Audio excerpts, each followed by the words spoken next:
တေမိယဇတ်ဆိုတာကဇက်ကြီးစင်ပွဲထဲမှာပထမဦးဆုံးမှတ်တမ်းတင်ထားတဲ့ဇတ်နော်တေဇသူနေမဘူဇန္နာဝိဝေဆိုတော့တေဆိုတာတေမိယဇတ်ဟုတ်လားအဲ့ဒီဇတ်တော်ကိုဘာကြောင့်ဒီနေရာမှာပြောရတာတော့ဆိုတော့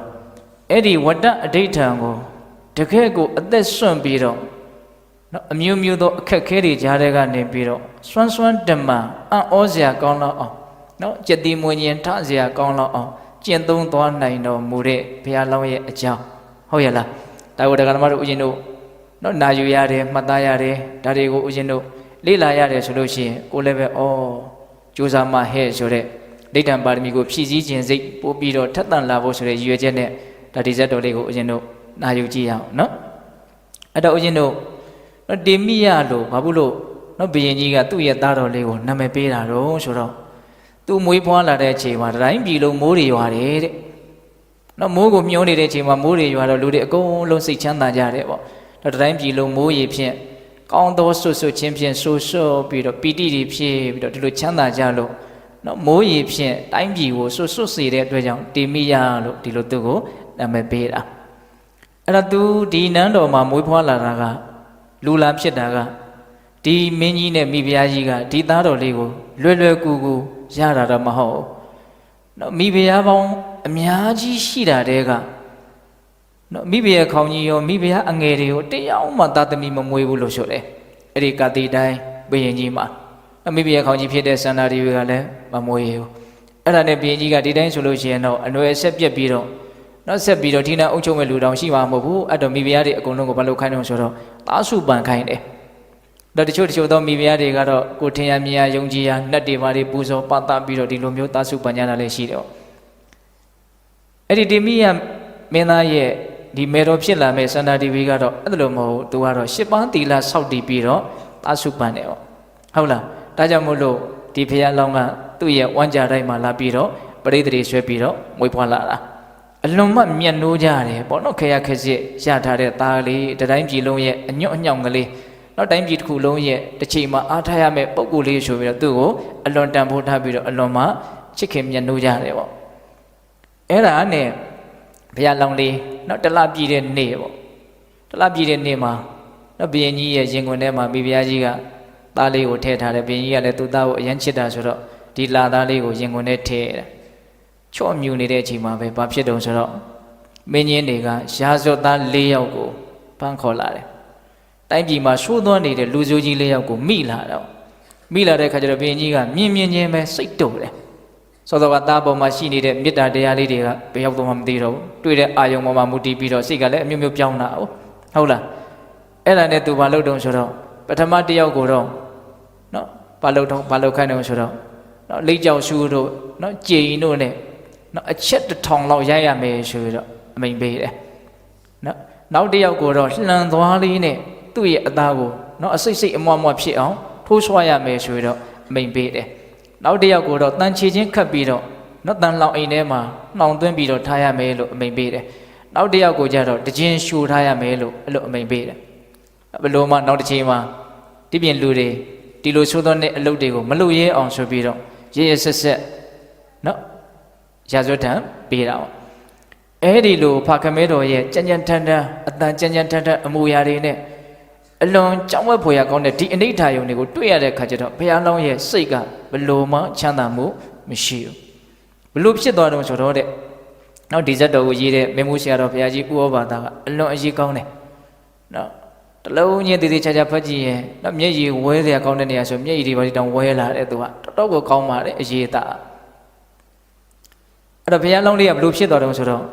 ကြာပန်းကိုလက်နဲ့စုပ်နေလိုက်တယ်လို့ပဲတဲ့နွမ်းသွားတယ်လန်းဆန်းမှုဘာမှမရှိတော့ဘူးဟုတ်လားအဲ့ဒါနဲ့သူ့စိတ်ထဲမှာဘလို့မှမချမ်းသာအဲ့ဒါနဲ့နေ့လေရောက်တဲ့အခါကျတော့သူ့အိတ်တဲ့နေရာလေးကထီးဖြူကြီးမိုးပေးထားတာရှိတယ်နော်အဲ့ဒီထီးဖြူမိုးပေးထားတဲ့သူ့ရဲ့နေရာလေးမှာသူသွားပြီးတော့အိတ်ရတယ်ပေါ့သူကအဲ့ညာတိတ်ထားအဲ့တော့စောစောတုန်းကအာယုန်တွေကမပြောက်ဘူးဒါရက်မြင်းနေအဲ့ဒါနဲ့သူကစဉ်းစားတယ်ဘလို့စဉ်းစားတော့ဆိုတော့ငါဒီခိုးသူသက်အိမ်ကိုဘလို့လုပ်ပြီးတော့မြန်ရောက်လာပါလေနော်မင်းနန်းတော်ကိုသူသုံးလုံးနဲ့အသုံးတော်ကဘာလဲတော့ ခိုးသူတတ်တဲ့အိမ်တဲ့နော်ရာဇဝတ်သားတွေကိုအပြစ်ပေးတဲ့အိမ်အလွန်ကြမ်းတမ်းတဲ့အိမ်လို့သူကအဲ့လိုသုံးနှုန်းတယ်အမြင်တွေကမတူဘူးနော်ဟုတ်လားနန်းတော်ကြီးတာမန်ကြည့်မယ်ဆိုရင်တော့အလွန်ကျက်သေးမင်္ဂလာရှိတဲ့နော်အလွန်နေချင်းစီဝါကောင်းတဲ့နေရာကြီးလို့အများစုကတော့အဲ့လိုပဲရှုမြင်သုံးသပ်ကြမှာသူကတော့ဘယ်လိုပြောလိုက်တာဒီခိုးသူတတ်အိမ်ကိုငါဘယ်လိုလုပ်မြန်ရောက်လာပါလဲလို့စဉ်းစားတယ်တဲ့ဟုတ်လားအဲ့လိုစဉ်းစားတဲ့အခါကျတော့ငါတာဝရိန္ဒနတ်ပြည်ကနေလာတာလို့သူသိတယ်အဲ့ဒီလိုစဉ်းစားလိုက်တာနဲ့သူဓာတိတရဉာဏ်ကိုရသွားလို့အဲ့လိုသိသွားတာအဲ့ဒီတာဝရိန္ဒနတ်ပြည်ကိုငါဘယ်ကနေလာတာတုံးလို့စဉ်းစားလိုက်တော့ငရဲပြည်ကနေလာတာကိုတွေ့ရတယ်တဲ့အဲ့ဒါနဲ့သူဆက်ပြီးတော့စဉ်းစားတယ်အဲ့ဒီငရဲပြည်ကိုငါဘယ်ဘဝကနေလာတာတုံးလို့စဉ်းစားလိုက်တော့ဒီနေရာမှာပဲဒီဗာရာဏသီပြည်မှာပဲငါအနှစ်20တီငါဘယင်လောက်ခဲ့တာဘဝ3ဘဝသူဆက်ပြီးတော့မြင်တာအနှစ်20ရှင်ဘယင်လောက်ခဲ့တဲ့အတွက်ကြောင့်ငရဲကြီးမှာအနှစ်ပေါင်း8000တဲ့သူခံခဲ့ရတာဟုတ်လားအဲ့ဒီငရဲကနေလွတ်တော့မှတာဝရိန္ဒနတ်ပြည်ရောက်တယ်တာဝရိန္ဒနတ်ပြည်ကမှအခုသူမင်းသားလေးလာဖြစ်တယ်အဲ့ဒါဒီငရဲဒုက္ခတွေကသူ့ရဲ့စိတ်ထဲမှာမနစ်တနေ့ကမှကြုံခဲ့ရဆုံခဲ့ရတယ်လို့မျိုးခံစားနေရတယ်အဲ့ဒါနဲ့ကြည်စမ်းအခုလည်းပဲငါနောက်ထပ်အဲ့ဒီငရဲကိုကြားဖို့အတွက်အကြောင်းတရားလို့ဆိုရမယ်ဟောဒီမင်းနန်းအိမ်ကိုငါရောက်လာပြန်ပြီအဲ့တော့ဒီတိုင်းဆိုလို့ရှိရင်တော့ငါဟာရှင်ဘုရင်ဖြစ်ရလိမ့်မယ်ဒါတော့လည်းငါတယောက်ပဲရှိတာရှင်ဘုရင်ဖြစ်ရင်တော့စောတော်ကခမဲတော်ကြီးစီရင်တဲ့အမှုမျိုးတွေလည်းပဲမလွှဲတာမရှောင်တာတော့ရှင်ဘုရင်ဖြစ်မှတော့ဒါတွေကလည်းမလုပ်ချင်လို့မရဘူးလုပ်ရလိမ့်မယ်လုပ်ရဆိုတာကနော်အကောင်အဆိုးတွေကတွန်တွဲနေတာဟုတ်ရဲ့လားအဲ့တော့သူကရှင်ဘုရင်ဖြစ်ရင်တော့တေချာပေါင်းနီးပါးသူကအပေငရဲကိုရောက်ရလိမ့်မယ်လို့သူကအဲ့လိုတွေးထားတာဒါကြောင့်အပေငရဲကြာမှလည်းသူအရန်ကြောက်တဲ့အတွက်ကြောင့်အပေငရဲမကြကျင်တော့ငါရှင်ဘုရင်မဖြစ်အောင်လုပ်မှဖြစ်မယ်ဒါပေမဲ့ရှင်ဘုရင်မဖြစ်အောင်ဘယ်လိုလုပ်ရမလဲဆိုတာလည်းသူအဖြေမရှိဘူးအဖြေမရှိတဲ့အခါကျတော့သူ့ရဲ့စိတ်ကထွက်ပေါက်မရှိဘူးပေါ့နော်ထွက်ပေါက်မရှိတဲ့အခါကျတော့ပို့ပြီးတော့ဆင်းရဲတယ်ဒါကြီးကဒီတိုင်းပဲဖြစ်ရတော့မယ်ဒီတိုင်းဖြစ်ရတာလည်းသူမကြိုက်ဘူးဒီတိုင်းမဖြစ်ချင်းဘယ်လိုလုပ်ရမလဲဆိုတဲ့အဖြေလည်းသူမသိဘူးအဲ့ဒီလိုစိတ်အလွန်ညှိုးနွမ်းပြီးတော့နော်အကြီးအကျယ်ဆင်းရဲနေတဲ့အချိန်အဲ့ဒါကို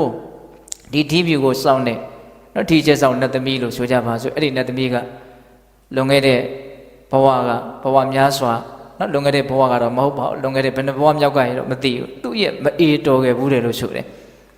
အဲ့ဒါကဒီကလေးလေးကိုအလွန်ချစ်တယ်အဲ့ဒါအရေးတကြီးကြီးလှုပ်နေတော့ဒီလိုစိတ်တွေနဲ့ဒီလိုဖြစ်နေတာကိုသိတဲ့အခါကျတော့အဲ့ဒီဒီဗျူဆောင်နတ်သမီးကမောင်ငယ်ဘာဖြစ်လို့စိတ်တွေဒီလိုညှဉ်းနှွမ်းနေတာတော့အဲ့လိုမေးတဲ့အခါကျတော့ तू ကပြန်ပြောတယ်ပြန်ပြောတာကနှုတ်နဲ့ပြောတာမဟုတ်ဘူးဒါကအိမ်မက်လို့ဘာလို့ဆိုတဲ့သဘောမျိုးပေါ့စိတ်ချင်းပြောတဲ့သဘောဒါကြောင့်နတ်သမီးကိုဒီပြင်လူတွေမမြင်ရတာမဆန်းဘူးဒီမင်းသားလေးပြန်ပြောတာကိုဘာလို့ဒီပြင်လူတွေမကြားရအောင်ဆိုတော့ तू ကနှုတ်နဲ့ပြောတာမဟုတ်စိတ်နဲ့ပြောနေတာဒီကရမတို့အရင်တို့တခါလေအိမ်မက်မက်တဲ့အခါမှာအိမ်မက်ထဲမှာစကားတွေဘာတွေပြောတာမရှိဘူးလားဒါပေမဲ့အတန်ထွက်လာစမ်းကြည့်တဲ့ကိစ္စတွေကိုပြောပြတာเนาะအဲ့ဒါလိုမျိုးလို့ဆိုလိုတာမဟုတ်ဟုတ်လားဟောတော့အိမ်မက်လို့လည်းမဟုတ်ဒီလိုမျိုးလေးပေါ့เนาะအိမ်မက်လို့ဘာလို့เนาะအဲ့ဒီမှာဘာလို့ညှိုးနှွမ်းနေတာတုံးဆိုတော့ဒီလိုရှင်မင်းလောက်ရမှာဆိုလို့သူပြောပြတဲ့အခါကျတော့ရှင်မင်းမလုပ်ချင်လွယ်ပါတယ်တဲ့သူများမလိုလားတာကိုသာလိုလားအောင်လုပ်ဖို့ရကခက်တာတဲ့သူများလိုလားနေတာကိုမလိုလားအောင်လုပ်ဖို့ဆိုတာကအရင်လွယ်တယ်တဲ့အဲ့နတ်သမီးကပြောတာနော်ဒါမဟုတ်ဘူးလားဟုတ်တယ်နော်သူများလိုလားတာကိုမလိုလားအောင်လုပ်ဖို့ဆိုတာဘာမှအခက်ခဲမရှိဘူးတဲ့ဒါကြောင့်သင်ရှင်မေမဖြစ်ချင်ဘူးဆိုလို့ရှိရင်မစွန့်တော့လဲစွန့်တကယ်တော့နော်စွန့်တယ်ဆိုတာကမတန်ပါတဲ့သဘောမျိုးကိုပြောတာနော်လက်တွေကလည်းမတန်ဘူးခြေတွေကလည်းမတန်ဘူးပိုလီယောဂဆွဲနေတယ်လို့မျိုးတွက်ချပါဒဖန်နေတယ်လို့မျိုးဒါကိုစွန့်တယ်လို့ပြောတာမထိုင်းတော့လဲထိုင်းတကယ်တော့နော်နာမကြဘူးဆိုတဲ့သဘောမျိုးနာထိုင်းတယ်မအတော့လေအတကယ်သူလေအတယ်ဆိုတာတခါမှပြောတတ်တာကိုပြောတာဟောရှားတွေအားတွေလေးပြီးတော့ဘာမှပြီးပြင်းမပြောတတ်တာကိုတယ်လို့ပြောတာဘယ်နှချက်တော့၃ချက်မစွန့်တော့လေစွန့်တကယ်သူမထိုင်းတော့လေထိုင်းတကယ်သူမအတော့လေအတကယ်သူအဲ့ဒါအစွန့်ကလေးအထိုင်းကလေးအာကလေးလို့မင်းနေလိုက်တဲ့စွန့်အနာထိုင်းနော်ဒီလိုသုံးမရတဲ့ပုံကိုဘယ်သူကမှရှင်ပြင်းမြောက်မှာမဟုတ်ဘူးတဲ့မင်းအဲ့ဒါကိုသာဆွတ်သွေးမြဲမြဲစောက်တည်မယ်ဆိုလို့ရှိရင်မင်းဖြစ်ချင်တဲ့တော့ရှင်ဘင်မဖြစ်ရေးဆန္ဒဟာဖြစ်သွားလိမ့်မယ်အဲ့လိုပြောတဲ့အခါကျတော့ဘုရားလောင်းကတစ်ချက်တည်းသဘောကျသွားတယ်အဖြေရသွားပြီ ဒါပေမဲ့သူရတဲ့အဖြေကြီးကလိုက်နာဖို့ကျင့်သုံးဖို့ကတော့လွယ်ကူတဲ့အနေအထားတစ်ခုတော့မဟုတ်ဘူးဒါပေမဲ့လို့ရှင်ဘုရင်ဖြစ်ပြီးတော့ငရဲကိုကြာရတာနဲ့စာရင်တော့အယမ်းလွယ်မယ်ဆိုတာကိုသူသဘောပေါက်ထားပြီလားဟုတ်လားအဲ့ဒါနဲ့အဲ့ဒီအချိန်ကစပြီးတော့သူဟာဘလို့နေတော့ဆိုတော့ထားရင်ထားတဲ့အတိုင်းလေးပဲနေလိုက်တော့တယ်လက်ကိုဒီတိုင်းထားရင်မရွှေ့တော့ဘူးခြေထောက်ကိုဒီတိုင်းထားရင်လည်းမရွှေ့တော့ဘူးဒါတော်တော်မလွယ်တဲ့ကိစ္စနော်စဉ်းစားကြည့်နော်ဣရိယာပုတစ်ခုတည်းနဲ့တရားဓမ္မတို့မပြင်းမဲနဲ့နေဖို့ဆိုတာလွယ်ပါမလားလုံးတော့ကြိုက်တဲ့ပုံစံလေးနဲ့နေဒီတိုင်းလေးအချမ်းသာဆုံးပေါ့အဲ့အချမ်းသာဆုံးပုံစံလေးနဲ့နေပြီးရင်တော့အဲ့ဒါကိုမရွှေ့တော့နဲ့ဆိုရင်ဘယ်လောက်ကြာကြာနေနိုင်မှာတော့နော်ဒါကြောင့်ပေးတဲ့ပေါင်းသူတော်ကောင်းတို့ဒီပါရမီကိုဖြည့်ဆည်းဖို့ဆိုအရင်ခက်ခဲတယ်ဆိုတာပြောတာအဲ့ဒီအချိန်ကစပြီးတော့သူဘာမှလှုပ်ရှားမှုမရှိတော့ဟုတ်လားအဲ့ဒါဘာဖြစ်တော့ဆိုတော့ထူးခြားတာကပြုံးတာတွေရေတာတွေမြူတဲ့အခါမှာသူအဲ့ဒါတွေမရှိတော့နော်အဲ့ဒီလိုအရွယ်လေးတွေကနော်နှုတ်စားပြီးဆိုလို့ရှိရင်လည်းမလုပ်ကြငိုတာပေါ့ရေစားပြီးဆိုလည်းငိုတာအဲ့ဒါသူ့မှာငိုတယ်ဆိုတာမရှိဘူးဘလောက်စားလို့မှငိုတယ်ဆိုတာမရှိဘူးသူအယုတ်ကလေးတယုတ်လိုဖြစ်သွားတာနော်သူ့ရဲ့မျက်နှာပေါ်မှာခံစားချက်ကိုသူမပြတော့ဘူးအဲ့တော့3 ရက်လောက်နေတော့သတိထားမိတာပေါ့ဒီကလေးကငိုလည်းမငိုတော့ဘူးပြုံးတာရေတာလည်းမရှိတော့ဘူးဘာဖြစ်သွားလဲမသိဘူးပေါ့အဲ့ဒါနဲ့ဘာဖြစ်တော့စောစောတုန်းကအကောင်းလေးပါအကုန်လုံးအခုကျတော့မှဘလို့ဖြစ်သွားတော့ပေါ့ရုပ်တရက်ကြီးပြောင်းလဲသွားတာဆိုတော့အဲ့ဒါနဲ့ကလေးကမငိုဘူးဆိုတော့မငိုတာကြီးကပဲပြဿနာဖြစ်နေတာပေါ့အဲ့ဒါနဲ့ငိုအောင်ဘလို့လုပ်မလဲဆိုတော့အမတ်တွေကလည်းပညာရှိတယ်နော်ဘလို့လုပ်မလဲဆိုတော့နိုးမတိုက်ဖဲနဲ့ဒါတဲ့မငိုပဲနေကိုမနေဘူးပေါ့တကယ်ဆိုင်ရင် तू ငိုကုန်ကိုလိမ့်မယ်ပေါ့အဲ့တော့သူ့ကိုနိုးမတိုက်ဖဲနဲ့ပြစ်ထားတာအဲ့ဒါဘိုက်ထဲမှာဘာအစာမှမရှိဘာရေမှမရှိကြ6ကပ်ပူးလောင်ပြီးတော့မီးတောက်တယ်လို့ဖြစ်တယ်တဲ့သူ့ရဲ့ဘိုက်ထဲမှာဒါပေမဲ့ဘုရားလောင်းကငိုဖို့တော့မစင်သာဘူးဘာလို့လဲဆိုတော့သူဘလို့အတွေးနဲ့သူ့ရဲ့အဋိဋ္ဌံကိုနော်မယိုင်လဲအောင်မတုံလှုပ်အောင်ထိမ့်သိမ့်ထားတယ်ဆိုတော့ငရဲကြတော့ကပူခဲ့တဲ့ပူကဒီပူနဲ့စားရင်ဘာမှနော်မနှိုင်းရှင်လောက်အောင်အလွန်တရာမှဆိုးရတယ်ဒီပူဟာငရဲပူနဲ့စားရင်ဘာမှမပြောပတ်တော့ဘူးအဓိကသူကြော်လွှားတော်တာကသူတွေ့ကြုံခဲ့ရတဲ့အဲ့ဒီအခြေအနေဆိုးကြီးနဲ့နှိုင်းရှင်ပြီးတော့အဲ့ဒီဆိုးရတဲ့ကြီးမားတဲ့ဒုက္ခနဲ့နှိုင်းရှင်ပြီးတော့သူ့ရဲ့အဋိဋ္ဌံကိုမပျက်စီးအောင်သူအထုတ်သွားတာဒါပဲအဲ့ဒါလေးကိုတော့ပေးတဲ့ပေါင်းတော့ဦးဇင်းတို့ထပ်ခါကြားလိမ့်မယ်နော်အေးဒါသူ့ရဲ့ဝမ်းပိုက်ကြီးမီးလောင်တယ်လို့ဖြစ်နေလဲပဲသူကတော့မငိုနော်ငိုခြင်းစိတ်တော့မပေါက်ဖဲနေတာတော့မဟုတ်ဘူးဒါပေမဲ့အောင်အေးရတယ်ချုပ်တီးရတယ်စောင့်စည်းရတယ်ပေါ့ဟုတ်လားလွယ်လွယ်နဲ့ရတာမဟုတ်ဘူးအဲ့ဒါနဲ့မအေးကြီးကမိဖုရားကြီးကမအေးဆိုတော့ဘယ်နေနိုင်မလို့သူမငိုလည်းပဲဒီအချိန်ကျရင်တော့စာမှာပဲဆိုတော့တိုက်ရတာပေါ့ဟုတ်လားအဲ့လိုနဲ့အဲ့ဒါတစ်နှစ်သားအရွယ်ရောက်လာတယ်ဆိုကြပါစို့အဲ့တော့ရံပါရံကအဲ့ဒီလိုနှုတ်ဖြတ်ပြီးတော့ထားတာငိုမြန်းငိုလိမလားလို့မငိုဟုတ်လားအဲ့လိုနဲ့ဦးဇင်းတို့နှစ်သားအရွယ်လေးရောက်ပြီဆိုတော့နည်းနည်းလေးမုံပျော်တာလေးတွေဘာလေးတွေနည်းနည်းလေးရှောက်ပါဇက်ထက်တွတ်ချင်တဲ့အရွယ်လေးရောက်ပြီအဲ့ဒီအရွယ်မှာအဲ့ဒါဘာလုပ်ထားတော့ဆိုတော့မုံမကြွေးဘူးတဲ့ဘာမှစားစရာသူ့ကိုမပေးဘူးအဲ့ဒီလိုနီးနဲ့သူ့မှာဘလို့ထူးခြားချက်ရှိမလဲဆိုတာကိုစမ်းကြည့်တာအဲ့ဒါလည်းဘုရားလောင်းကတုံလုံးမှုမရှိဘူးအဲ့ဒါမုံနဲ့စမ်းတတ်တာတစ်နှစ်လောက်ကြာတယ်လို့ဆိုတယ်အဲ့ဒါ3 နှစ်သားလေးအရွယ်လေးရောက်လာပြီ3 နှစ်ထဲရာသီထဲဝင်လာပြီဆိုတော့ဘာနဲ့စမ်းတော့ဆိုတစ်သီးနဲ့စမ်းနေတဲ့နော်အသီးနှံလေးတွေစားခြင်းသိရှိလာတာပေါ့နော်သူများတွေစားရင်သူစားခြင်းတာပေါ့နော်လက်ကလေးတွေဘာတွေကလေးတွေဆိုလှမ်းနေတာမရှိဘူးလားရှိတယ်ဒါပေမဲ့သူအဲ့ဒါမျိုးမရှိဘူးအဲ့ဒါ3 နှစ်သားမှသူ့ကိုတစ်သီးနဲ့စမ်းတယ်ဟုတ်လား4 နှစ်သားအရွယ်လေးရောက်ပြီဆိုတော့ကစားစရာလေးတွေကလေးတွေကဒါမြင်ကစားခြင်းတော့တာလေအဲ့ဒီကစားစရာသူ့ကိုတခုမှမပေးဘူးဟုတ်လားဒါဥစဉ်ကဒီအခန်းကဏ္ဍတွေကိုမြန်လေးပြောလိုက်တာပါရှေ့ဆက်ပြီးတော့သူ့ကိုစမ်းသတ်တဲ့အနေအထားတွေကအလွန်ကြမ်းတမ်းတယ်အောင်ဆိုသူကနည်းနည်းလေးတီးတတ်လာပြီဆိုတော့ဒီပညာရှိအမတ်တွေကဓာတုကိုစမ်းသတ်နေတာဒါတွေကတကယ်လုံးဝမဟုတ်ဘူးအတုတွေလို့ထင်လို့ရှိရင်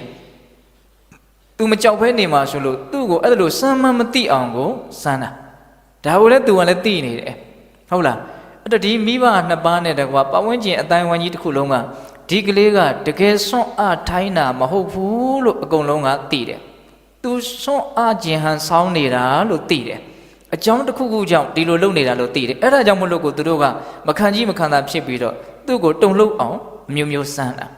မွေးရပါဒါဝမ်းတွင်းပါမဟုတ်ဘူးလက္ခဏာကြည့်ပြီးတော့အကုန်သိတယ်အကုန်လုံးကပြပြပြင်းပြင်းနေကြီးပဲကိုအာယုတ်အထိုင်ယုတ်အနယုတ်ကမရှိဘူး နောက်စွန့်တဲ့အားတဲ့ထိုင်းတယ်ဆိုတာပုံကြည့်တာနဲ့ကိုသူကသိတယ်ဟုတ်တယ်မဟုတ်လားဒါကြောင့်မလို့သူ့ကိုအမျိုးမျိုးစမ်းတာအဲ့ဒီစမ်းတာလေးတွေကိုပေးတဲ့ပေါင်းတော့ဘုသူတ္တမှတ်ရမယ်ဟုတ်လားနောက်၄နှစ်သားမှဘာနဲ့စမ်းတယ်ကစားပွဲနဲ့စမ်းနေတဲ့တော့9နှစ်သားအရွယ်တည်းဝင်လာပြီဆိုတော့ဓမင်းတို့ဟင်းတို့ဘောဇင်းတို့ဟုတ်လားဒါကိုစားပြုတ်လာပြီလေအဲ့ဒီဟာကိုမကြွေးဘဲနဲ့ထားတာတက္ကသိုလ်တရက်လုံးမကြွေးဘဲနဲ့သူ့ကိုထားတာအဲ့ဒါကိုသူတောင်းတယ်ဆိုတာမရှိဘူးစကားပြောဖို့နေသားအမူအရာပြတ်တာတောင်မရှိဘူးဟုတ်လားအဲ့ဒီလိုနဲ့ဦးဇင်းတို့6နှစ်သားလေးအရွယ်ရောက်ပြီဆိုတော့ဘာလို့တုံးနော်ဘာလို့တုံးဆိုတော့သူ့မှာဖွားဘက်တော်900ရှိတယ်ဒီမင်းသားလေးကနော်သူနဲ့အတူတူမွေးဖွားလာတဲ့နော်အထင်းတော်တွေရဲ့မူးမတ်တွေရဲ့သားလေးတွေ900လောက်တောင်ရှိတယ်နော်အဲ့ဒါလေးတွေကလည်းဝိုင်းပြီးတော့ဆော့ကြတဲ့အရွယ်လေးတွေပေါ့အဲ့ဒါသူကတော့ထားတဲ့အတိုင်းလေးပဲနေတာပေါ့ဒီတိုင်းလေးပဲနေတာအဲ့တော့ဒီကလေးကိုလှုပ်ရှားအောင်ဘယ်နဲ့လုပ်မတော့ဒါကိုပဲသူတို့ရဲ့နန်းတော်မှာအလုပ်ကြီးတစ်ခုအနေနဲ့လုပ်ရတယ်အဲ့တော့အဲ့ဒီ6နှစ်သားအရွယ်ကြတော့ဘာလုပ်တုံးဆိုတော့နော်တဲနန်းတစ်ခုစောက်ပြီးတော့အဲ့ဒီတဲထဲမှာသူ့ကိုထားတာကလေးတွေကလည်းဘာမှမသိညာမသိဆော့နေကြတာပေါ့အဲ့ဒီတဲကဘာလို့ဆိုတော့ထက်ကလေး6တင်နဲ့မိုးထားတာဟုတ်လားအဲ့ဒါကိုကလေးတွေဆော့နေတော့မှပြေးမယ်ဆိုရင်လည်းထွက်ပြေးစရာအပေါက်တွေတော့အများကြီးလှုပ်ထားတယ်တခါတည်းစီမံထားတာအောင်အဲ့ဒီတစ်ဖက်6တဲကြီးကိုမိတိုက်လိုက်တာနောက်ကနေမသိမသာအဲ့ဒါမိဒီဟိုးနဲ့လောင်ကျန်တဲ့ကလေးတွေအကုန်လုံးထွက်ပြေးကြတယ်ဘုရားလောင်းကထားတဲ့အတိုင်းပဲနေရတယ်မိကလည်းအယမ်းပူတယ်ဟုတ်လားဒါပေမဲ့ तू လှုပ်တာမရှိဘူးအမူအရာပြတ်တာမရှိဘူးသူ့ကိုသူထိမ့်သိမ့်တယ်ဒါလွယ်တဲ့ကိစ္စလားမလွယ်ဘူးနော်ဒီအဋိဌံတရားကိုမပျက်စီးအောင် तू ဘာနဲ့စောင့်စည်းလဲဘာကို तू စဉ်းစားဆင်ခြင်ပြီးတော့စောင့်စည်းလဲဆိုရင် तू ခံခဲ့ရတဲ့ तू တွေ့ကြုံခဲ့ရတဲ့အလွန်ဆိုးရတဲ့ငရဲဒုက္ခကိုစဉ်းစားပြီးတော့ तू ကြော်လာတာဒါကတည်းကဓမ္မတို့ဦးဇင်းတို့အရန်နီးယူကြကောင်းတဲ့နီလန်းလေးတစ်ခုပဲဟုတ်ရဲ့လားနောက်ဆင်းရဲမှုဆိုတာဘဝမှာကိုကငရဲတွေဘာတွေကြားခဲ့ဘူးတော့လည်းပဲငရဲဆိုတာတော့မမှတ်မိလို့ထားပါတော့ဒီလူဘဝရတဲ့အခါမှာကိုဆင်းရဲတာတွေအများကြီးကြုံခဲ့ဘူးတယ်မဟုတ်လားနော်ဆင်းရဲဒုက္ခတွေအများကြီးရှိခဲ့ဘူးတယ်နော်ဒါပေမဲ့တရားဓမ္မတို့ဦးဇင်းတို့တွေကဘလို့ပဲဖြစ်နေဆင်းရဲတော့မယ်ဆင်းရဲလိုက်တာလို့တွေ့ပြီးသွားပြီဆိုရင်အဲ့ဒါမေ့သွားရောဟုတ်လားဒါကြောင့်ဗမာကကျုပ်ဆိုတော့ဘုရားကြီးဟောတာတောင်တစ်ခုတောင်ဦးဇင်းကြားဦးတယ်နော်ကျမကြီးမကောင်းတဲ့အခါတော့တရားလေးအထုတ်ခြင်းစိတ်ပေါက်တယ်ပေါ့တရားလည်းအထုတ်တယ်ပေါ့ကျမကြီးလည်းကောင်းသွားပြီဆိုတော့တန်ဝေကတွေကဘယ်ရောက်တော့မှမသိဘူးတဲ့အမှတ်ကိုမရှိဘူးတဲ့ဆိုတော့ကြီးဟာသူ့ကိုယ်သူအဲ့လိုလေးပြောပြီးတော့ဟောတာရှိတယ်ဟုတ်လားအဲ့တော့တရားဓမ္မတို့ဦးဇင်းတို့တွေကဘယ်လိုဖြစ်နေတော့အမှတ်ကိုမရှိဘူးလို့ပြောရမလို့ဖြစ်တယ်ဟုတ်တယ်မဟုတ်လားအခုဘုရားလောင်းကဘာရှိတော့အမှတ်ရှိတယ်တော့ငါခံခဲ့ရတာဆိုတာကို तू မှတ်မိတယ်အဲ့ဒါနဲ့ तू နှိုင်းရှင်ပြီးတော့စဉ်းစားတာဟုတ်ရဲ့လားဒါကြောင့်တော့အဲ့ဒီတရွေ6တေမီးလောင်တာကိုလည်း तू ဘာမှတုံ့လုံးမှုမရှိဘူးဒါပေမဲ့သူ့ကိုတကယ်လောင်သွားမှာဆိုတော့ဘေးကအရန်နဲ့စောင့်နေတဲ့လူတွေလာပုတ်ချီပြီးတော့ပြေးရတာပေါ့ဟုတ်လားအဲ့ဒီလိုနီးနဲ့အဲ့ဒီ6နှစ်သားလေးမှာမကြသူ့ကိုစမ်းတယ်အဲ့ဒါဦးဇင်းတို့9နှစ်သားအရွယ်ရောက်ပြီဆိုတော့ဘာနဲ့စမ်းတော့ဆိုတော့ဆင်နဲ့စမ်းတယ်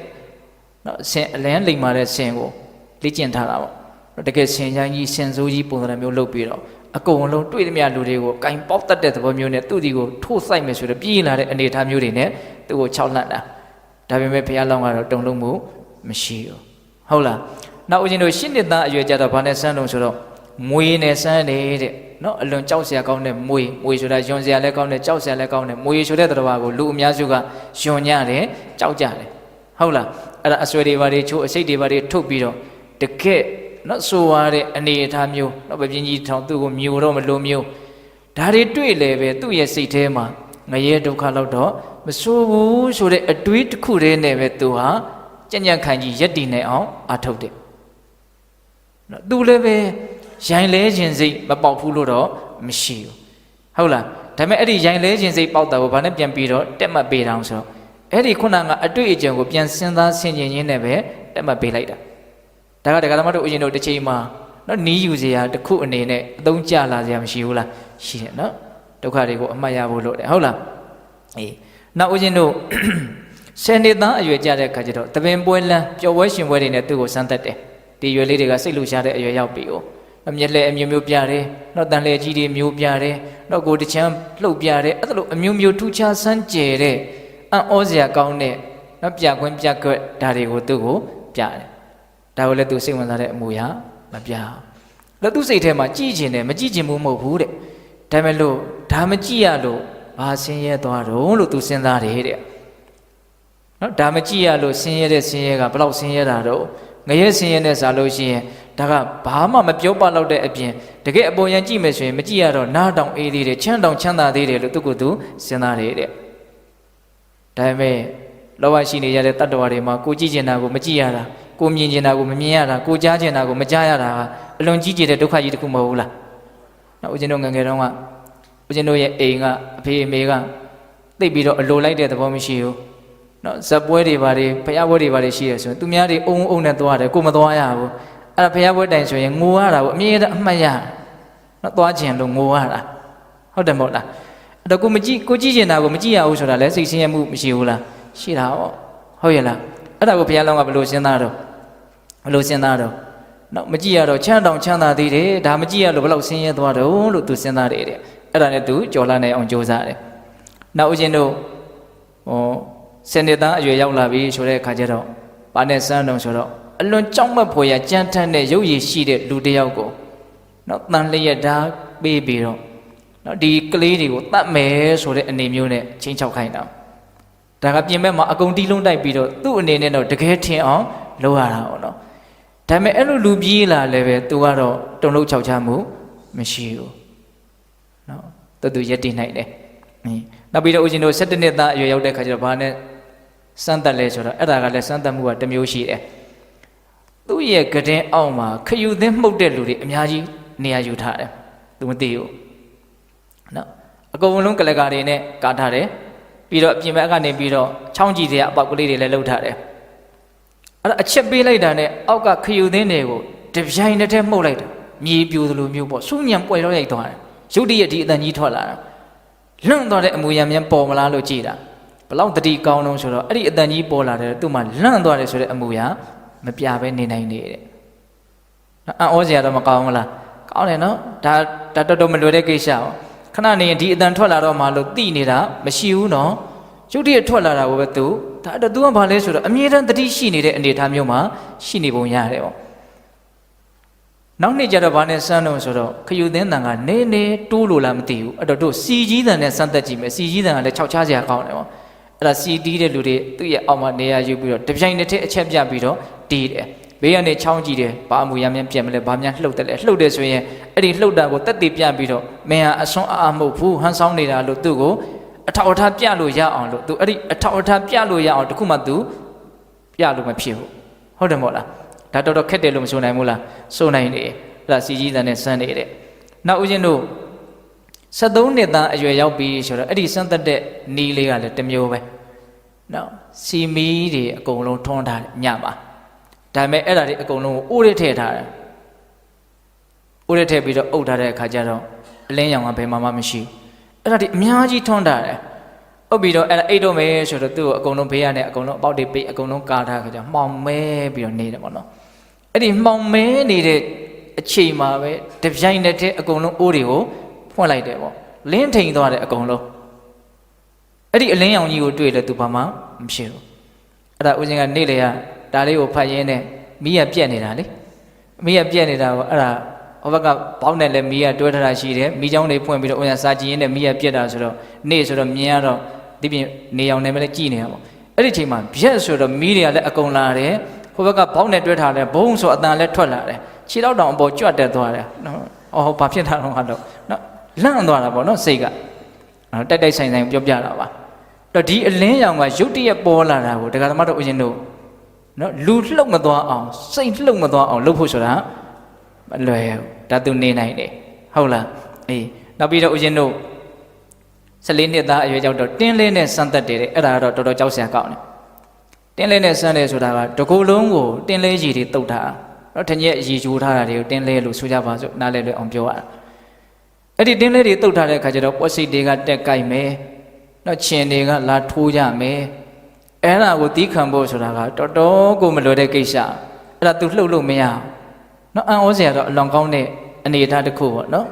အဲ့ဒီတင်းလဲတုတ်ပြီးတော့သူ့ကိုစမ်းသပ်တာလည်းမလှုပ်တော့အမကြီးတွေကအမြဲတမ်းခေါင်း6ရတယ်ပေါ့သူတို့ရကျင်တဲ့အဖြေကမရအဲ့ဒါနဲ့နောက်နေ့ကျတော့ဘာနဲ့စမ်းသပ်တုံးဆိုတော့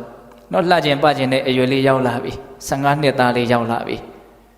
ဒါပြောရတာမြန်တာဟုတ်ဗျဟုတ်လားအဲ့တော့တဖြည်းဖြည်းနဲ့ကြော်ဖြတ်နေရတာနော်15နှစ်သားလေးရောက်လာပြီဆိုတော့သူ့ကိုဘာလုပ်တုံဆိုတော့ကျင်ကြီးကျင်ငယ်တွေတုတ်တယ်မပေးတော့အမြဲတမ်းသူ့ကိုကျင်ကြီးအိမ်ကျင်ငယ်အိမ်ပို့လူတွေကအလိုပဲတုတ်တယ်ပေးကြရတာမင်းသားလေးပေါ့ဒါပေမဲ့အဲ့ဒါကိုသူ့ကိုတုတ်တယ်ပေးတာမရှိတော့သူ့အဝတ်ထဲပဲသူထွက်ကျင်ကြီးကျင်ငယ်ဆွမ်းလည်းဒီထဲပဲဆွမ်းဘယ်သူကမှတုတ်တယ်ပေးတာလည်းမရှိဘူးရေချိုးပေးတာလည်းမရှိဘူးမျက်နှာလည်းတက်မပေးတော့ထမင်းပဲကြွေးတယ်ဒီတိုင်းကြီးပဲအဲ့ဒါတွေကဘာလို့ဆိုတော့ရင်တလောင်းလောင်းနဲ့တခါတည်းလောက်တွေလဲချပြီးတော့အနံ့တွေကဟောင်းတယ်ဘယ်သူမှသူနာကိုမကတ်နိုင်ဟုတ်လားအဲ့တော့ तू အဲ့ဒါကိုအရင်သီးခံရတယ်ပေါ့ဒါကိုလှုပ်လို့မရအောင်အဲ့တော့ तू ကဘာကိုစဉ်းစားတော့ဆိုတော့ဒီဘင်ပုံငရဲဆိုတာရှိတယ်ပေါ့ယူဇနာပေါင်းများစွာတော့ဒီအနံ့ကိုရလို့ရှိရင်ဒီနှလုံးတွေအသေးတွေမြတ်ပြုတ်ထွက်မတက်အနံ့ရဲ့ဒဏ်ရာဒဏ်ချက်ကိုခံရတယ်ဒီအနံ့လည်းပေါ့မတွက်နဲ့နော်ဒီအနံ့ကနော်တကယ်နမ်းပြီဆိုတဲ့အခါကျတော့နော်စိတ်ကဘလို့မှမခံနိုင်ဘူးအဲ့တော့ဆရာကြီးရေးပြထားတာအရင်တဘာဝကြားတယ်စိတ်ကမခံနိုင်တဲ့အခါကျတော့စိတ်ရဲ့မိယာဒီနှလုံးကအယမ်းနာတယ်တဲ့ဒါကြောင့်ဘာဖြစ်တော့အန်ကျင်စိတ်တွေပါလေပေါက်လာပြုတ်တက်လာအနံ့ရဲ့စွမ်းအတ္တိနော်ကြောက်စရာမကောင်းဘူးလားကောင်းတယ်အဲ့ဒါသူအဲ့ဒီလိုလုပ်တဲ့အခါကျတော့ဒီအနံ့ရဲ့နှိမ့်ဆက်တာတဲ့သူခံရတာမဟုတ်ဘေးကမင်းချင်းတွေနန်းတော်မှာရှိတဲ့သူ့လိုအရွယ်လေးတွေဟုတ်လားအထိန်တော်တွေအကုန်လုံးကသူ့ကိုမခံကြအောင်ပါပြောတော့ဒီအရွယ်ကြီးရောက်နေပြီကိုယ့်အကိုသွားပြီးတော့လှုပ်ပါလားသုတ်တယ်မလားတင်သွားနိုင်တယ်ဆိုတာသိတယ်မစွန့်ဘူးမအားဘူးဆိုတာသိတယ်ဒါတခုခုသောအကြောင်းကြောင့်သင်ဟန်ဆောင်နေတယ်ဆိုတာသိတယ်ဘယ်နဲ့ကြောင့်ဒီလိုကြီးအရှက်အကြောင်းမရှိနေနေရတော့ဘယ်လောက်ရှက်စရာကောင်းတော့နားမခံတာအောင်လှန်တဲ့သူ့ရဲ့နော်မြားနဲ့ထိုးသလိုမျိုးသူ့ကိုအတန်နဲ့လည်းနှိပ်စက်ကြတော့အဓိကအတန်ကပြဿနာမဟုတ်ဘူးအဲ့ဒီအတန်ကိုကြားတဲ့အခါမှာဒါကဘာပြောတာတုံးလို့အတိတ်ပဲကိုနားလေတာကပြဿနာဟုတ်တယ်မဟုတ်လားသဘောပေါက်လားဦးဇင်းပြောတာကိုနော်အတန်လေးလို့ကြားရင်ဒါသိကိစ္စမရှိဘူးဟုတ်နော်အဲ့ဒီအတန်ကိုဘာလုပ်လိုက်တာလဲဒါဘာတွေပြောတာတုံးဆိုအဲ့ဒီကြမှာသေလောက်အောင်ရှက်တာမျိုးတို့ဟုတ်လားနော်ငိုလောက်အောင်ခံစားချက်ဖြစ်တာမျိုးတို့ဆိုတော့အဲ့ဒီကြမှာဖြစ်သွားတာကြိုက်ကုန်နားမလဲတဲ့ဘာသာစကားဝါဒနဲ့ပြောမှဆိုရင်အတန်တော့ကြားတာပဲလေဘာဖြစ်တော့မဖြစ်ဟုတ်လားဒါပေမဲ့ဘုရားလောင်းကတော့အဲ့ဒါကိုသူဘာလုပ်တော့အောင်အီးနိုင်တယ်စောင့်စည်းနိုင်တယ်သူကသူမလှုပ်အောင်နေနိုင်တယ်ပေါ့ဟုတ်လားအေးအဲ့ဒါနဲ့ဦးဇင်းတို့16နှစ်သားအရွယ်ရောက်ပြီဆိုတော့ဘာနဲ့စမ်းသပ်တုံးဆိုတော့16နှစ်သားအရွယ်လေးရောက်တော့နော်မီးအိုးခင်းနဲ့ကင်တယ်တဲ့သူ့ရောသူ့ရဲ့ကရင်အောက်မှာမီးမေဖြူလို့အဲ့ဒီတုန်းကအဲ့လိုသုံးတာပေါ့မီးကြီးခဲတွေကိုနော်မီးတောက်တော့မဟုတ်မီးကြီးခဲတွေအဲ့ဒီအပူဓာတ်တွေရှိတယ်ပေါ့အဲ့ဒါတွေကပတ်ပတ်လည်မှာအကုန်ချထားတာအဲ့သူ့ရဲ့ခန္ဓာကိုယ်အရေပြားတွေဟာအကုန်လုံးအဖုတွေပေါက်လာတယ်နော်အရေကြည်ဖုတွေပေါက်လာတယ်အကုန်လုံးအဲ့ဒါတွေကပြည်တဆိုးဆိုးသွေးတရွှဲရွှဲနဲ့အကုန်လုံးဒါသူအကြီးအကျယ်ခံစားရတယ်ဒါပေမဲ့အဲ့ဒါကိုသူမလှုပ်အဲ့ဒီတော့မအေးဖြစ်တဲ့ပုံကိုဖေးဖြစ်တဲ့ပုံကိုကဘလို့ခံစားရမှာတော့ဘယ်သူမှမရှိတဲ့အချိန်မှာအဲ့ဒီမင်းမိဖုရားနှစ်ယောက်ကအမြဲတမ်းသူ့ကိုလာပြီးတော့ချော့ကြတယ်တဲ့မအေးကြီးကတော့အမြဲတမ်းမျက်ရည်နဲ့မျက်ခွက်ပေါ့နော်ဘလို့အကြောင်းကြောင့်မင်းဒီလိုကြီးလုံနေတာတော့ဂိုင်းဘာမှမရှက်ပါနဲ့ဘယ်သူမှမရှိဘူးမင်းဖြစ်ချင်တာကိုပြောပါနော်အမေတို့မှဒီတိုင်းဆိုလို့ရှိရင်တော့နော်သားရဲ့တင့်တယ်မှုတွေရှိတယ်ဆိုတာအကုန်လုံးသိပါလက်ကနေဒီတိုင်းကြီးဖြစ်နေတာဘလို့မှနားလည်လို့မရအောင်အမျိုးမျိုးဖြောင်းပြတဲ့နားချတဲ့အဲ့ဒါကပို့ပြီးတော့ကြော်လွှားရခက်မယ်လို့ထင်ပါတယ်နော်အမေဖေသူ့ရဲ့ရှေ့မှာမျက်ရည်ဆက်လက်နဲ့လာပြီးတော့သူ့ကိုလာပြောပြနေတာယူသူဘလို့လုပ်ပြီးတော့ဒါကိုမတုံလောက်အောင်နေတယ်လေဒါစဉ်းစားတယ်မရှိဘူးလားရှိတယ်နော်အဲ့ဒါဦးဇင်းတို့16နှစ်သားအရွယ်မှာအဲ့ဒါလို့နော်ခန္ဓာကိုယ်တစ်ခုလုံးမီးလောင်ဘူးအပေါက်ခံရပြီးတော့သူအကြာကြီးနေရတယ်အဲ့ဒါလည်းသူတုံလုံးမမရှိဘူးအဲ့ဒီမှာဦးဇင်းတို့16နှစ်သားပြီးတော့18နှစ်သားအရွယ်ရောက်လာပြီ16နှစ်ကျော်လာပြီဆိုတဲ့အချိန်ကျတော့ဦးကြီးမရသေနာပတိတွေကသူ့ကိုဘာနဲ့စမ်းသပ်ဖို့အကြံပေးလဲဆိုတော့နော်အမျိုးသမီးတွေနဲ့စမ်းသပ်ဖို့သူ့ကိုအကြံပေးတယ်အဲ့ဒီအချက်ကြတော့ဦးဇင်းတို့ပိဿပေါင်းတော်ကောင်းတို့သူအများကြီးစဉ်းစားရတယ်ပေါ့အဲ့ဒါကိုမင်းမိုးဆရာတော်ဘုရားကြီးကလည်းပဲအကျေတဝန်ရေးတယ်ပေါ့အဲ့ဒီကိစ္စနဲ့ပတ်သက်ပြီးတော့ဟုတ်လားအဲ့ဒါဘုရင်ကြီးကလည်းပဲဒီအမျိုးသမီးလေးတွေအလွန်ချောတဲ့လှတဲ့နော်လိမ္မာကျွမ်းကျင်မှုရှိတဲ့အမျိုးသမီးလေးတွေကိုငါရဲ့သားတော်ကိုသာနင်တို့ရဲ့အလိုကိုပါအောင်လုပ်နိုင်မယ်ဆိုလို့ရှိရင်သူရှင်မင်းဖြစ်မိဖုရားမြောက်မယ်ဒီတိုင်းကိုပြောတာဟုတ်လားအဲ့ဒါအများကြီးကျန်တဲ့အဖော်တွေဘာမှမရှိသေးပဲနဲ့အဲ့ဒီတိုင်းလွှတ်ပေးတာ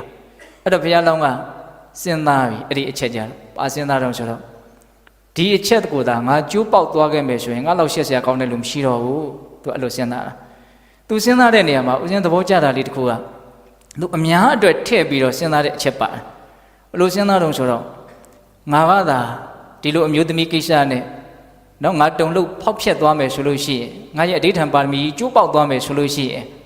ကျန်တဲ့လူတွေအကုန်လုံးကလူတွေဟာဒီပြင်ကိစ္စနဲ့ပတ်သက်ရင်သာရတာပါဒီကိစ္စနဲ့ပတ်သက်လာရင်ဘယ်သူမှမလွန်ဆန်နိုင်ပါဘူးကွာဆိုပြီးတော့ငါ့ကိုတက်တဲ့အရာမှထားပြီးတော့နောက်လူတွေဥကျိုးသွားလိမ့်မယ်တဲ့အဲ့ဒီကိစ္စနဲ့ပတ်သက်ပြီးတော့နော်သူတို့ရအောင်လုပ်ကြတော့မှမဟုတ်တော့ဘူးအဲ့ဒါကိုသူစဉ်းစားနော်သူ့ကိုတက်တည်ပြုတ်ပြီးတော့ဒီကိစ္စကတော့ဇုံမရပါဘူးကွာလို့ဒီလိုကြီးသူအပြောမခံနိုင်ဘူးကွာတကယ်လို့သာငါဒီကိစ္စကိုရအောင်လုပ်နိုင်မယ်ဆိုလို့ရှိရင်ဒါလည်းပဲမရနိုင်တော့အောင်ခက်တဲ့ကိစ္စမဟုတ်ဘူးလို့ကျန်တဲ့လူတွေမှာယုံကြည်မှုရှိလာနိုင်တယ်။တော့ကျန်တဲ့လူတွေမှာအများကြီးဒီကိစ္စမှာအောင်မြင်အောင်သူတို့အတွက်အထောက်အကူဖြစ်နိုင်တယ်ပေါ့။ဒါကြောင့်ဒီကိစ္စကိုငါမရရအောင်လုပ်မယ်လို့အဲ့ဒါကိုတော့သူအကြီးအကျယ်သူ့ကိုယ်သူအများကြီးအားပေးပြီးတော့ကြိုးစားတယ်ဒီကိစ္စ။အဲ့တော့ဦးဇင်းတို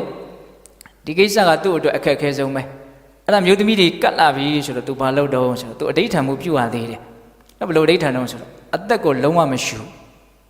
မရှိဘဲနဲ့ငါ့ကိုလာထိတဲ့အမျိုးသမီးတွေဟာနူးညံ့တဲ့အတွေ့အထိကိုမရပါစေတည်းလို့သူအလိုဒိဋ္ဌံအဲ့ဒါသူ့ကိုလည်းထိမိလိုက်ရောလူသေးကောင်ကိုထိရတယ်လို့မျိုးပေါ့နော်အစ်ဆက်ဆက်ဂျန်တန်တန်ဆိုအကုန်လုံးကြောက်သွားတယ်သူ့ရဲ့ပုံစံကလည်းပဲအရင်တင်းနေမဲ့သဘောရှိတယ်အဲ့ဒါနဲ့အကုန်ထွက်ပြေးတာမရအဲ့ဒီကိစ္စကိုလည်းသူအောင်နိုင်မှုရတယ်အဲ့ဒါသူတစ်ချိန်နဲ့စမ်းတတ်တာမဟုတ်အချိန်အခါအားလျော်ဆိုတာအဲ့ဒီတစ်နှစ်လုံးသူ့ကိုအဲ့လိုမျိုးစမ်းတတ်တာနော်အဲ့တော့ဒီဟာကိုသူအောင်မြင်မှုရတဲ့အခါကျတော့မူကြီးမယသေနာပတိတွေအနေနဲ့အကြံကကုံသွားပြီဘလို့အလုပ်လို့မရတော့အဲ့တော့လာသားလေးတွေကစပ်ပြီးတော့သူတို့မှစမ်းတတ်ခဲ့ရတာသူတို့ဘက်ကကြည့်ရင်လည်းပဲဘလို့မှသီးမခံနိုင်စရာအနေအထားကိုရောက်လာတယ်ပေါ့အဲ့တော့မင်းကြီးကဘလို့မှမရတဲ့မူကြီးမယသေနာပတိတွေကိုတိုင်ပင်တဲ့အခါပညာရှိမတ်တွေကဘလို့ပြောလဲဆိုတော့မင်းကြီးတဲ့ဒီလောက်ကျက်တည်မင်္ဂလာမရှိတဲ့လူကိုတကယ်လို့သာမင်းကြီးတိုင်းပြည်မှာဆက်ပြီးတော့ထားနေအောင်မယ်ဆိုလို့ရှိရင်မင်းကြီးတော်၎င်းမိဖုရားကြီးတော်၎င်းထိနှန်းစည်းတော်၎င်းတမျိုးမျိုးမှာအန်ဒီအကြီးကျယ်ရောက်နိုင်တယ်ဒါကြောင့်ဒီမင်းသားကိုနော်တိုင်းပြည်ရဲ့ပြင်ဘက်ကိုထုတ်ပြီးတော့မြင်မြုပ်ပြီးတော့တပ်ပလိုက်ပါတော့လို့အဲ့လိုမျိုးရှောက်တင်ကြတယ်အဲ့ဒီမှာဦးဇင်းတို့ခမဲတော်ကြီးဟာဘလို့မှသူ့ရဲ့စိတ်ထဲနော်ဦးဇင်းတို့ဝင်စားပြီးတော့ကြည်ရတာလည်းပဲဒါအလွန်ဆင်းရဲနေမယ်လို့ဆိုနိုင်တာပေါ့နော်မွေးဖွားလာကစားကလွန်တရားမှကြီးကြီးလင်းလင်းတန်တန်ရှင်းရှင်းဟုတ်လားဒီလိုအနေထားကြီးဖြစ်သွားတာဆိုတော့သူ့ရဲ့စိတ်ထဲမှာဒေါသတွေလည်းအများကြီးဖြစ်နိုင်တယ်ပေါ့အဲ့တော့မထူးပါဘူးဆိုတဲ့အမြင်ရောက်သွားတဲ့အခါမှာအဲ့ဒါကိုသူလက်ခံလိုက်တယ်လက်ခံတော့လက်မခံနိုင်တာကဘယ်သူတုံးဆိုတော့အမေဖြစ်တဲ့လူကဘယ်လိုမှလက်မခံနိုင်ဘူးဟုတ်လားအဲ့တော့လက်မခံနိုင်တဲ့အခါကျတော့သူ့ရဲ့နော်ဘုရင်ကြီးကိုဘာပြောတော့ဆိုတော့ဘုရင်ကြီးတဲ့ကျွန်တော်မျိုးမရဲ့သားကိုထိနှန်းစည်းစိမ်ကိုပေးပါဟာမင်းရဲ့သားအစွန်းအားအထိုင်ကိုငါဘယ်လိုလုပ်ထိနှန်းစည်းစိမ်ပေးရမလို့ထိနှန်းစည်းစိမ်ကိုမရသေးလို့သာ तू ဒီလိုဟန်ဆောင်နေတာနေမှာပါထိနှန်းစည်းစိမ်ကိုရရင် तू ပြောကောင်းပြောနိုင်ပါတယ်မအေးဆိုတော့အဓိကဘလုံးမတာကို तू မစွန့်လွတ်နိုင်ဘူးအဲ့ဒါနဲ့ဘယ်နှစ်ပေးရမှာတော့ဆိုတော့9နှစ်တောင်းတာနော်တဖြည်းဖြည်းနဲ့ရှော့လာတော့9ရက်ပဲရတယ်အဲ့ဒါ9ရက်ထိနှန်းစည်းစိမ်ပေးသေးတယ်သူ့ကိုအဲ့ဒီအတွင်းမှာလည်း तू ဘာလို့တုံးဆိုတော့သူ့ကိုဖြောင်းဖြတ်နားချဖို့အချိန်ရတာပေါ့မိဖုရားကြီးကမေတော်ကြီးကအဲ့ဒါ9ရက်လုံးငိုယိုမစားမတော့နဲ့တာနာသွားပြီးတော့ပဲသူအမြဲတမ်းနားချတယ်ဒါပေမဲ့မရအောင်ဟုတ်လားအဲ့ဒါနဲ့ဦးဇင်းတို့9ရက်မြောက်တဲ့နေ့ကျတော့သူ့နန္ဒယထာရင်းကိုအပ်လိုက်တယ်ပေါ့နော်သူ့ကိုမင်္ဂလာမရှိတဲ့တကားကနေထုတ်ပြီးတော့နော်မြေမြုပ်ပြီးတော့တတ်ရမယ်မင်္ဂလာမရှိတဲ့ယထာပေါ်မှာတင်မင်္ဂလာမရှိတဲ့တကားကနေထွက်ရမယ်ဆိုပြီးတော့ဒါပေမဲ့သူ့ရဲ့ဘုံကံရှိတဲ့အတွက်ကြောင့်မင်္ဂလာရှိတဲ့ယထာပေါ်မှာပဲတင်ပြီးတော့မင်္ဂလာရှိတဲ့တကားဘောက်ကပဲထွက်ချသွားတာအော်စရာပါပဲအဲ့ဒီနားလေးမှာဦးရင်တို့နော်စဉ်းစားစရာအချက်တစ်ခုသူတွေ့ရတယ်အဲ့ဒါကဘာတုံးဆိုတော့သူ့ကိုလည်းအဲ့ဒါလိုလဲတည်သွားရောမေတော်ကြီးကတခါတည်းသတိမိတ်ပြီးတော့လဲသွားရောအဲ့ဒါကိုသူမြင်ရတယ်အဲ့ဒီအချိန်မှာသူအကြီးအကျယ်အထိကဆုံးပဲကျန်သားတွေကိုသူလွယ်လွယ်ကူကူဒါနဲ့စာရင်သူဖြတ်တန်းနိုင်တယ်လို့ဆိုရမှာပေါ့နော်ဒါတိမအေးကြီးလဲသွားတာလဲမြင်ရောငါစကားပြောလိုက်တော့မှနဲ့တူတယ်လို့သူစဉ်းစားတယ်တဲ့ဟုတ်လားအဲ့ဒီလိုစဉ်းစားပြီးမှပြန်ပြီးတော့မှညံနဲ့ဘလို့ထိန်းအောင်ဆိုတော့မေကတည်သွားနိုင်သလားလို့သူစဉ်းစားတယ်တည်မသွားနိုင်ဘူးဆိုတော့သူသိတဲ့အခါကျတော့ငါတကယ်လို့မေတည်မှာဆိုလို့ရှော့လိုက်မယ်ဆိုရင်ငါရဲ့ရည်ရွယ်ချက်တွေလည်းအပြီးအပိုင်ရောက်ခါနီးမှဖြစ်စည်းတယ်လို့ဖြစ်သွားမယ်သူကသူ့ကိုတိုင်းပြည်ကနေနှင်ထုတ်တဲ့အနေအထားတစ်ခုကိုသူကရချင်တာဟုတ်လား အခုသူ့ကိုမြင်မြုပ်တတ်ဖို့နန်းတော်ပြင်မဲ့ရောက်သွားပြီဆိုတဲ့နဲ့သူ့ရဲ့အကြံကအောင်မြင်သွားပြီလူရှင်မင်းလှုပ်ဖို့မလိုတော့ဘူးပေါ့နော်အေးအဲ့ဒီတော့မအေးကိုသူကငဲ့ပြီးတော့စကားပြောလိုက်မယ်ဆိုရင်သူ့ရည်ရွယ်ချက်လည်းအထမမြောက်တော့ဘူးဒီမအေးဖေးကိုလည်းပဲသူဘာမှထူးထူးကဲကဲဆက်ပြီးတော့လုပ်ပေးနိုင်မှာမဟုတ်ဘူးဒီလိုသူ့ရဲ့ရည်ရွယ်ချက်အောင်မြင်သွားရင်အမေအဖေကိုသူအများကြီးလုပ်ပေးနိုင်မယ်လို့သူအဲ့ဒါကိုလည်းမျှော်လင့်ထားတာရှိတယ်ဒါကြောင့်သူ့ရဲ့စိတ်ကူးတွေထဲမှာတော့အစီအစဉ်တွေကအကုန်လုံးရှိနေပြီသားဒါပေမဲ့ဘေးကကြည့်ရတာတော့အဲ့ဒါတွေဘာမှမတွေ့ရဘူးမမြင်ရဘူးဘေးအခြေအနေကတော့အယံပူလောင်ဆင်းရဲတဲ့အနေအထားကြီးတစ်ခုပဲဖြတ်သန်းနေကြရတယ်ဒါပေမဲ့ဒီတတ်တော်ရဲ့ဇက်သိမ်းပိုင်းကအလုံးကိုကောင်းတယ်ဟုတ်လားသူ့ရဲ့အကွက်ကြကြစီမံနိုင်တဲ့အနေအထားကအလုံးရဲ့အပေါ်မှာအကျိုးသက်ရောက်မှုအကြီးကြီးရှိတယ်နော်သူတယောက်တည်းအတွက်အကျိုးရှိတာမဟုတ်အဲ့ဒါနဲ့ဘုရားလောင်းကဒီတိုင်းပဲလိလျူရှုပြီးတော့သူနန္ဒယထာဒိန်ခေါ်တဲ့နောက်ကိုလိုက်သွားတယ်ဟိုရောက်တဲ့အခါကျတော့ယထာဒိန်ကသူ့ကိုမြုပ်ဖို့အတွက်မြေကြီးတူးတယ်ပေါ့အဲ့ဒီမြေကြီးတူးနေတော့မှပဲသူကအဲ့ဒီယထာဘောကနေထလာတယ်အဲ့ဒါသူ့ရဲ့ပထမအဆုံးထခြင်းပေါ့နော်အဝိဇ္ဇာတွေဝက်အဲ့တော့ငါသူနန္ဒကိုကောင်းကောင်းပြောလို့မရရင်သူနဲ့တိုက်ခိုက်ရတာတွေဘာတွေရှိနိုင်တယ်ပေါ့တော့ငါမှာအားတွေဘာတွေများရှိတာဟုတ်ရဲ့လားဆိုတော့ယထာကိုမကြည့်တယ်တဲ့ယထာဥကောင်းနဲ့ကိုင်းပြီးတော့မှယထာကိုသူမနိုင်နေတယ်ဒါကသူ့ရဲ့နော်အရန်အားကြီးတဲ့ကုသိုလ်ကံရဲ့အစွမ်းအတ္တိကြောင့်ဒီလိုကာယဗလအားကိုသူရတာပေါ့အဲ့ဒါနဲ့အကုန်လုံးပြီးပြင်းစင်ပြီးပြီဆိုဟိုအောက်ကိုငုံပြီးတော့မြေကြီးတွင်းထဲမှာတူးနေတာအဲ့ဒါတွင်းတစ်ခန်းကနေရက်ပြီးတော့အစုအတွက်တူးနေတာတော့လို့သူသွားမေးတယ်လို့ဒီအတန်လဲဟိုကမကြဘူးလေမော့တော့မကြည့်ဘူးအဆွန်အထိုင်းကလေးတယောက်ရှိတယ်အဲ့ဒါအတွက်တူးနေတာနော်ဘယင်ကြီးရဲ့သားအဲ့ဒါကိုမြုပ်မလို့ဘယင်ကြီးဆိုတာမင်းရဲ့ကျေးဇူးရှင်မဟုတ်လားမေးတယ်ဟိုကဘုရားလောင်းကဟုတ်တယ်တဲ့တို့ရဲ့ကျေးဇူးရှင်ပဲကိုကျေးဇူးရှင်ရဲ့သားကိုတတ်မယ်ဆိုတော့မင်းကအလွန်ကျေးဇူးကမ်းတဲ့လူပဲလို့ပြောတယ်ဟာအဲ့ကျမှလန့်ပြီးတော့မော့ကြည့်တယ်မော့ကြည့်တော့လည်းပဲအဲ့ဒါသူ့ရဲ့အရှင်သခင်သားလို့မသိဘူးသူ့အနေနဲ့ဘာမှမျှော်လင့်ထားတာမရှိဘူးဟိုကအဆွန်အားလေးယထာထဲမှာဒီတိုင်းပဲရှိမယ်လို့ထင်နေတာအဲ့ဒါနဲ့စကားတွေအချီချပြောပြီးတော့နော်ဒီမိတ်မပြတ်ဖို့အတွက်ကျေးဇူးမကမ်းဖို့အတွက်တရားတွေသူအများကြီးဟောတာအဲ့ဒါတွေကိုလည်းဦးဇင်းတို့မပြောတော့ပါဘူးအဲ့ဒါနဲ့တူတူပြောကြပါစို့နောက်ဆုံးတော့သူ့နန္ဒာကတိသွားတယ်တိသွားတဲ့ခါကျတော့အယံအံ့ဩပြီးတော့နော်ဘယ်နဲ့ကြောင့်ဒီလိုမျိုးဖြစ်ရတာတော့ပေါ့အဲ့ဒီမှာငါဟာဇာတိတရဉာဏ်ကိုရတယ်နော်အရင်ဘဝကငါငရဲပြည်ရောက်ခဲ့တာကိုငါသိတယ်အဲ့ဒါငါဟောဒီဗာရဏသီပြည်မှာအနှစ်20ရှင်မင်းလုပ်ခဲ့လို့အဲ့ဒါရဲ့အကျိုးဆက်အနေနဲ့ငါသွားပြီးတော့ခံစားရတာအဲ့ဒါကိုကြောက်ရွံ့တဲ့အတွက်ကြောင့်ငါရှင်မင်းမဖြစ်လို့ရှင်မင်းမဖြစ်လို့တဲ့အတွက်ကြောင့်အဲ့ဒီမင်းတို့ရဲ့တိုင်းပြည်ကနေခက်ခက်ခဲခဲငါအဲ့ဒါလိုအဋိဌံတရားနဲ့အခုလိုထွက်ခဲ့ရတာအသေးသေးသူရှင်းပြတယ်အဲ့လိုပြောတဲ့အခါကျတော့သူနန္ဒာကအဲ့လိုဆိုရင်တဲ့အရှင်သားအလွန်မှမြင့်မြတ်တယ်ပေါ့တော့အရှင်သားယတိဝတ်ပြီဆိုရင်ကျွန်တော်မြည်ယူလေယတိဝတ်ပြရစီအောင်အဲ့တော့ဘုရားလောင်းကအဝတ်မခံအောင်မင်းယတိဝတ်နေလို့ရှိရင်တဲ့သူစဉ်းစားတာကညာအယံပါတယ်တိုင်းပြည်ကလူတွေကငါတို့သားလေးကဘလူးလေးလားမသိဘူးသွားမြုပ်တဲ့လူတောင်ပြန်ရောက်မလာဘူးလို့အဲ့လိုမျိုးရှောက်ပြီးတော့တွေးနေကြမှာတဲ့ဟုတ်လားပြီးတော့ဒီယထာကြီးကရှိသေးတယ်မြင်းတွေကရှိသေးတယ်အဲ့တော့မင်းပြန်နော်တင်ပြန်ပါပြန်ပြီးတော့ငါရဲ့ဖခမဲတော်ကိုအကျိုးအကြောင်းပြောပြမယ်တော်တို့ကို